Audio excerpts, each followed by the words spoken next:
চট্টগ্রাম নগরীর Hossain Ahmad Chowdhury city corporation school and কলেজে অনুষ্ঠিত হল নতুন একাডেমি ভবনের উদ্বোধন, এইচএসসি পরীক্ষার্থীদের বিদায় অনুষ্ঠান ও বার্ষিক ক্রীড়া প্রতিযোগিতার পুরস্কার বিতরণ।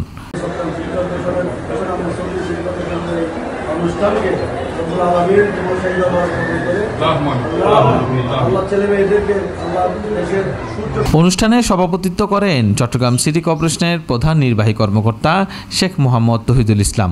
প্রধান অতিথি হিসেবে উপস্থিত ছিলেন চট্টগ্রাম সিটি কর্পোরেশনের মেয়র ডক্টর শাহাদাত হোসেন। এই সময় মেয়র তার বক্তব্যে বলেন, একটি নিরাপদ, ক্লিন এবং গ্রিন চট্টগ্রাম গড়তে শিক্ষার্থীদের এগিয়ে আসতে হবে। আজকে শিক্ষার্থীরাই আগামীর দেশ গড়ার কারিগর। তিনি আরও জানান, স্কুলের নতুন ভবনের নেমপ্লেট তিনি তার নিজ খরচে নির্মাণ করে দিবেন এবং নতুন আসবাবপত্র দ্রুত সরবরাহের নির্দেশ দিয়েছেন।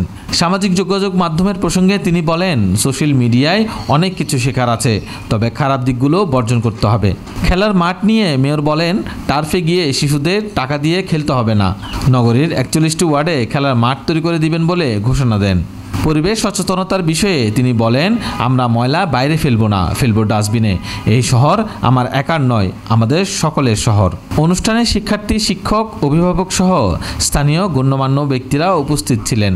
প্রাণবন্ত আয়োজন, উৎসবমুখর পরিবেশে শেষ হয় অনুষ্ঠানটি।